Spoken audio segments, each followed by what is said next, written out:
Movie Cinema, the only show that's 3 dimensions away from Army of Darkness being called Medieval Dead. I'm your host 3D Jake, and today we're looking at Army of Darkness.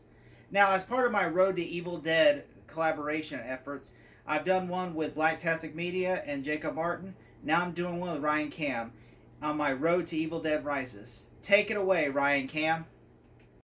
Hello everyone, my name is Ryan Cam. I want to thank Jacob Collins for having me on his channel to talk about Army of Darkness, the third Evil Dead movie, or The Medieval Dead, as called in certain circles. This was co-written and directed by Sam Raimi. We all know who he is at this point. And the movie picks up with Ash Williams in medieval times, in the year 1300. And, well, the dead become alive again, and it's up to him and his chainsaw hand and his boomstick to stop it.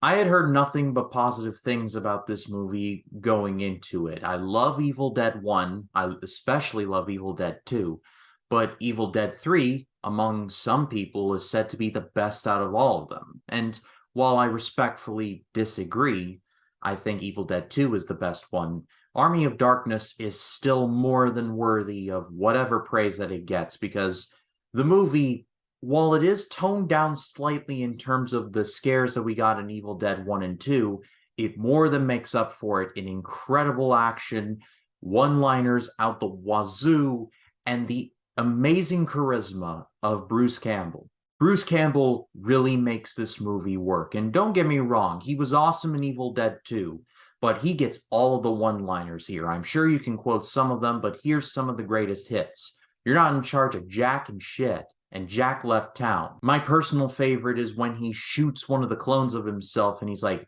good, bad, I'm the guy with the gun. Ash Williams is a perfect protagonist in that he seems beatable, and in many ways he gets in his own way by being ridiculous, but he's just badass enough to where he can more than handle his own. It's a careful balance, but Bruce Campbell more than earns it. In my research, I found that Raimi pulled from quite a few things in order to come up with the story for Army of Darkness. There was influences of A Connecticut Kid in King Arthur's Court, The Three Stooges, yes, really, and Jason and the Argonauts, which that particular influence shines like a diamond, especially in the third act, where the dead becomes an army of the dead, no apologies to the Zack Snyder film, and attacks the medieval forces. So many awesome things happen in this movie, and a pretty compact little package. The movie is an hour and 21 minutes long. It's not even 90 minutes, it's 81 minutes. There are much longer movies that have just nothing but filler Ernest Miller. But this movie gets in, does amazing things, and it gets out. I love the efficiency of that. And really, at the end of the day, I can definitely see why people love this over the other two Evil Dead movies. Again, my personal favorite is Evil Dead 2, but Army of Darkness is probably one of the best third movies of all time, in my humble opinion. But thank you to Jacob Collins for having me on his channel. My name is Ryan Cam. I cover movies on my channel, so if you like what you see here, give me a subscribe. So Jacob, back to you. Thanks, Ryan Cam. Once again, if you can, go to follow his channel and the link in the description below. Thank you, Ryan, so much once again. I can't wait to collab with you, buddy, on some more projects. Now, Army of Darkness is directed once again by Sam Raimi, who directed Evil Dead and Evil Dead 2 Dead by Dawn. And it stars once again Bruce Campbell, along this time as M. Beth David, who joins him as the Hilaric love interest in this movie. The movie was supposed to be called Medieval Dead, because that's how Sam Raimi chose it, because he had Evil Dead, Evil Dead 2 Dead by Dawn, now Medieval Dead, because the movie, the nature of the setting. But unfortunately, Universal, who had the distribution rights for this movie, nixed that idea because they're paying for it, and they're like, we're not choosing that. In fact, Sam Raimi even suggested it being PG-13, so that way it attract a wider audience. That's why he chose to have no real blood except for the whale scene. But unfortunately, the MPAA, who hates Sam Raimi, said, no, it's going to be R, because it's an Evil Dead film. And I'm like, which is stupid, you know. Sam Raimi, had some hard times with Universal, of course, them changing the title and everything. And also, he wanted to use footage from the last movie But unfortunately, because of rights, with the other film had a different rights. Studio Canal had the rights to Evil Dead 2: Dead by Dawn, and so they were like, "Nope, we're not giving you the rights." And so finally, Sam Raimi had to shoot new footage again, which and then of course, and he basically just captured the moments, the important moments, like Ash cutting off his hand, his girlfriend getting possessed and taking her out again, and then of course him getting sucked into a portal.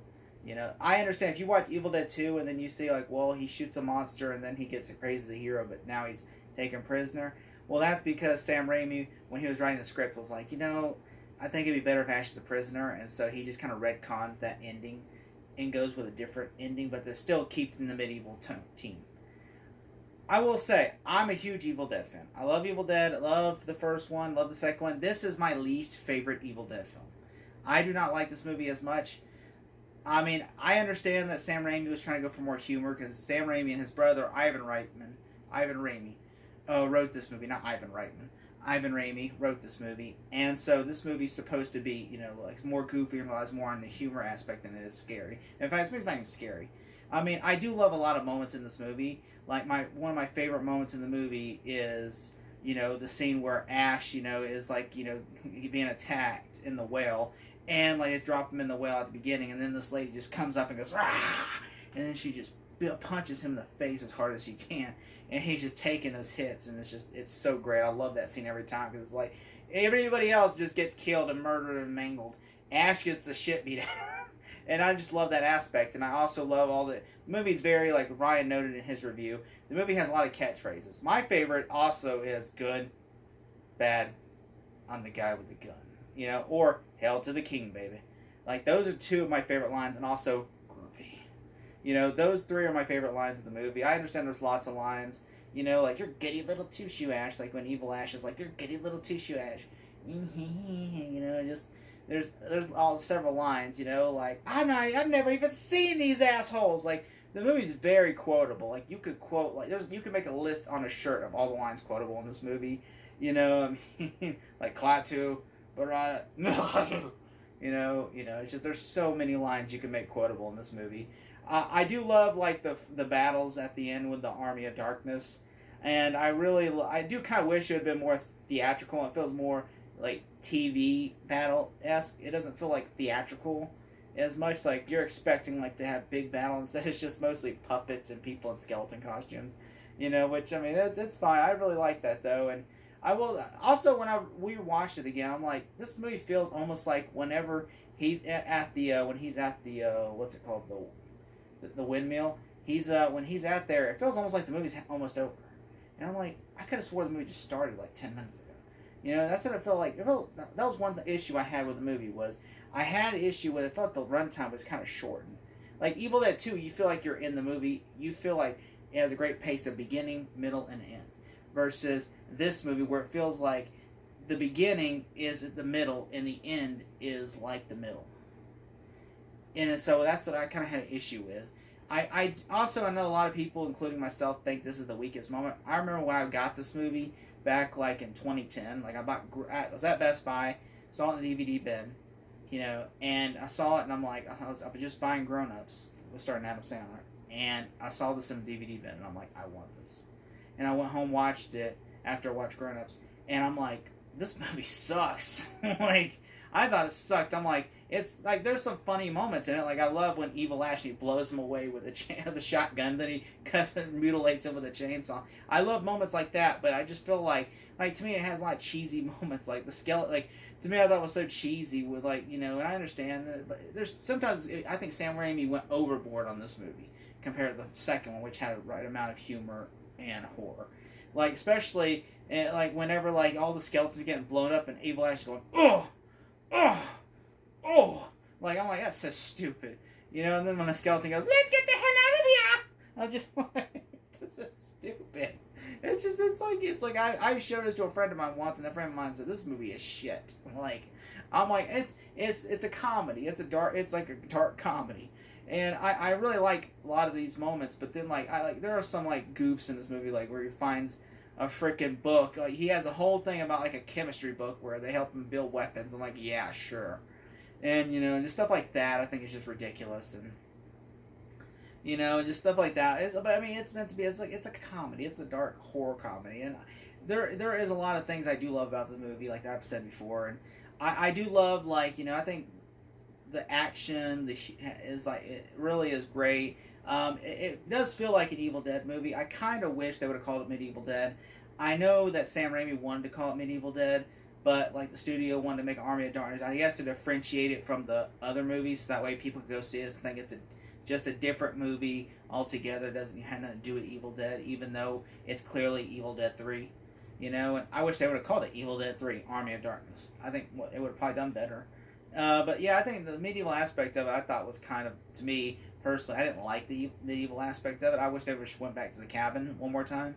You know, and also I will say the ending is one of my favorite endings, because he's just at a grocery store. I love when he works at S-Mart. I love it when he's there, and then he's just sitting there talking, and no one's believing his story until this hot girl thinks he's like cute for being like a storyteller, and then all of a sudden the demon shows up and he just blows her away, and he's like, "Hail to the king, baby," and just blows her away. I think that is so great. I just think, oh man, that is so freaking great. I mean, that to me is Ash in a nutshell. And that's what made me love the series. Is Ash? You're not watching it for the demons, because you know the demons are just goofy, but you're watching it for Ash, because you know that's why Ash versus Evil Dead is so fun to watch, because you want to see what Ash is going to say and do next. When you watch Evil Dead 2 and Evil Dead 1, you watch all these Evil Dead movies, with the exception of the remake and the upcoming Evil Dead Rises.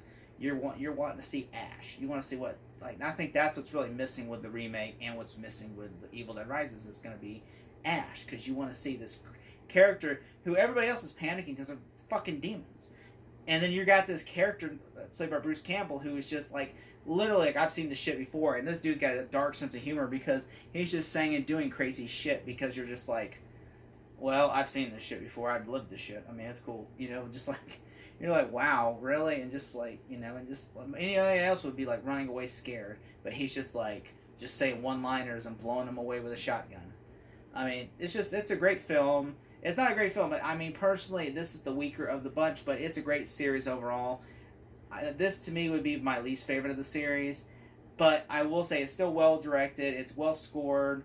The script is where I think is the problem. I think if they would have just stretched the movie out and maybe made it more scary and not try to make it a PG-13 movie, even though it is rated R, it was meant to be a PG-13 movie. I think if they would have made it focus less on humor and more on gore, I think it would have been a much better film. If I had to give this movie a grade, I would give it a solid C+. Thank you so much for watching. The Oldsmobile from Sam Raimi. Oh, that's gonna hurt! Director of Darkman. Comes Army of Darkness. They live. They breathe. They suck. Army of Darkness.